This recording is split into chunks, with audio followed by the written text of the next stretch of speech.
For more Magic the Gathering resources, check out my friends at paperchampion.net and Kitchen Table MTG. Hello everybody, this is Tao at The Forge, and I just wanted to make another quick video this week. I had actually promised this one and forgotten to kind of do it. Well, I never forgot about it, but just a lot of other things came up. And this is kind of end of the school year for me, and so things are just really busy.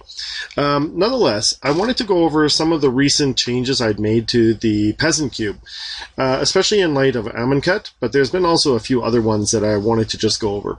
So we're going to start here with Void Shatter and Land Tax. Now, before I begin, actually, you can check out my cube at cubetutor.com. If you are interested in making a cube, this is probably the very best place to go do it. I'm not sponsored by CubeTutor, but I can definitely give them a 100% rating. Like, it's such an amazing service, and it's free.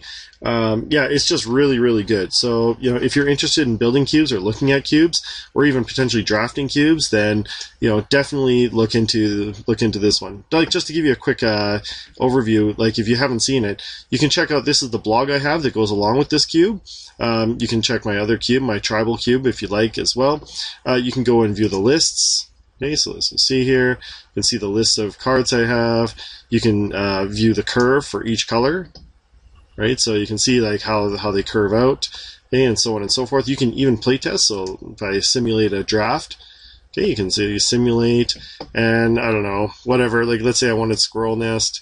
Okay, there's one in my. Okay, there's Squirrel's Nest, and then I don't know, like let's say Source of Plowshares or something like that. You can see you're starting to build your pool up there. I'm not going to finish the draft anyways, and you can check the price and so on and so forth in the deck. Alright, so anyways, cubetutor.com is definitely a huge an awesome resource to go to. So nonetheless, I made a few recent changes, and I wanted to get some advice and some feedback from my viewers about this, mainly because I only get a chance to play Cube every once in a while, and so it would be better if I had like tons and like if I was playing this weekly or every 2 weeks or something like that. I could see how the cards are doing. But nonetheless, here are some of the changes. Now, one of my viewers suggested that Void Shatter is better than Cancel. So, and I kind of agree. So we have Cancel is just your straight up 3 mana, like 1 and 2 blues, counter target spell. But Void Shatter is essentially the same thing, 1 and 2 blue, counter target spell, but then if that spell is countered this way, exile it instead of putting it into its owner's graveyard. And it also has no color as well. So this is actually a strictly better version of Cancel. So I 100% agree. Thanks for that's a great piece of advice, so I thank them for that. Alright, the thing with this is a Peasant Cube, so it's only commons and uncommons, so there might be better cards to put in, but if they're rare or mythic rare, I can't put them in. It's also singleton, and one of the issues with Cube is that you're always trying to keep the colors balanced, and this is where I'm afraid things may have gotten out of hand, but we'll see. So one card I saw, and I really like the card because it's super powerful, is Land Tax. Now, Land Tax is, during your upkeep, if an opponent controls more land than you may search your library and remove up to 3 basic land cards and put them into your hand. Reshuffle your library afterwards. Right? So this means that, like, if you ever have fewer lands, like, keep in mind, in Cube, you're playing typically 4 players, like, so it's like 3 opponents. So if one of your opponents ever has more land than you can just search your library for 3 basic lands and just put them into your hand. You're also usually playing 40 card constructed, so being able to hunt 3 cards out of your land thins your deck considerably. And basically make sure that you're rarely ever mana screwed. And this is a 1 mana enchantment. So I really like the card, but I'm afraid that this card might make white just way too powerful. So let me know what you think.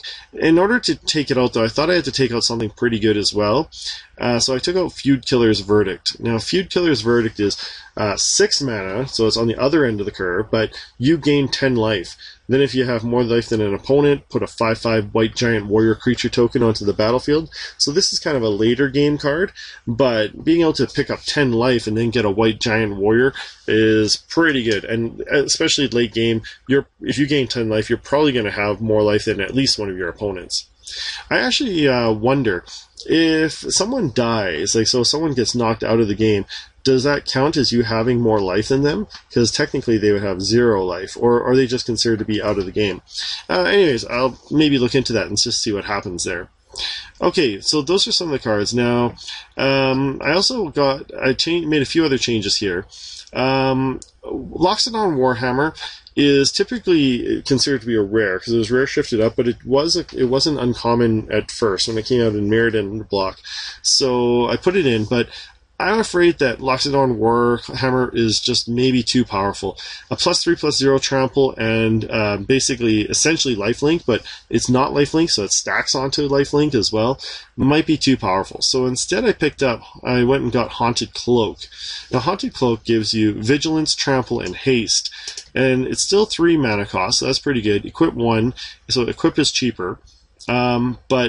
And it still gives you trample, but instead of giving you the life gain and the +3/+0, you get vigilance and haste instead. This might actually it's still a pretty powerful card, but not on Loxodon Warhammer level. So I think that this is kind of like a toned down version, trying to keep it balanced in the cube. I don't want to make it so that if someone drafts one card that they just win the game. Alright, we also have another card I took out, and what I wanted to add is Coalition Honor Guard. Right, so Coalition Honor Guard is a 4 mana 2/4. If an opponent plays a spell or ability that could target a flag bearer in play, that player chooses at least one flag bearer as a target. And this is the only flag bearer that we have. Now, we could get other flag bearers as well, but what this means is that this is essentially like a white spell skite. So if our opponents ever try and do removal, or they try and cast enchantments or something that can go on to like auras, they have to put it on this. And they might not realize it, and it could be a nice trick. I'm not sure what to think. This card might be good, because it doesn't say that it's up to you. It just says they have to, right? So people might not like this, and it might disrupt the game too much. Like, for instance, if someone wanted to, let's say, they sack a land or something and then try and play a Fatal Push, killing a 4 mana converted cost card, they would have to kill this card instead of another card. So, I don't know about this one. I like the idea of it, but I decided to put it in just to test it out. What do you guys think? I really am not sure.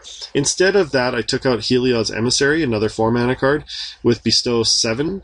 Right, and Heliod's Emissary is whenever your enchanted creature attacks, tap target creature an opponent controls.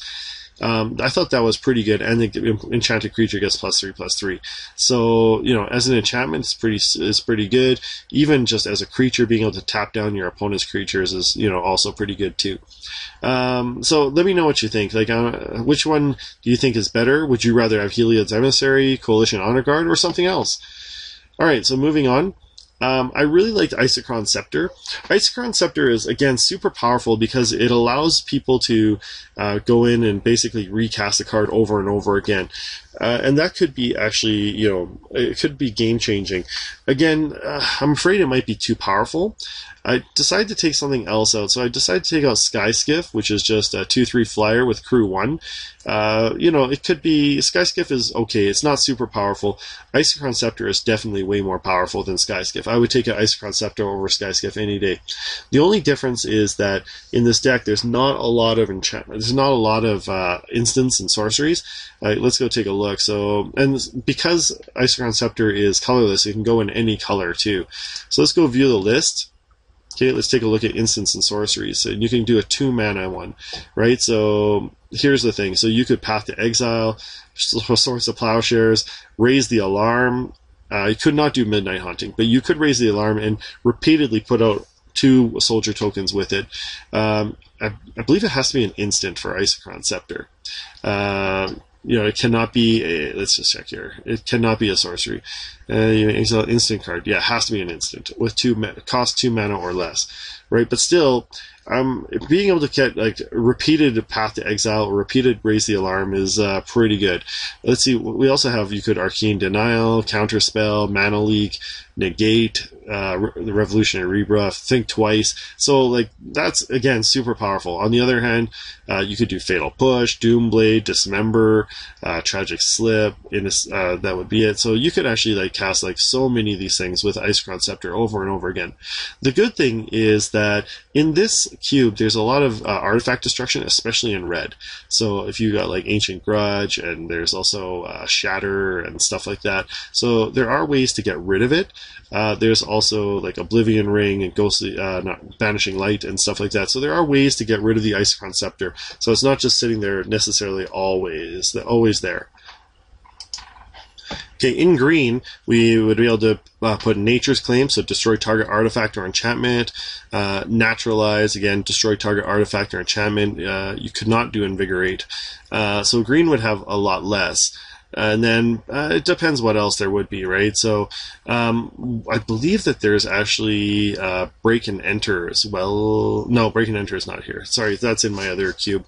But anyways, you can see there's a few things that you could actually do over and over again. So do you think Conceptor is game breaking, or do you think it's just a really good card to have in there?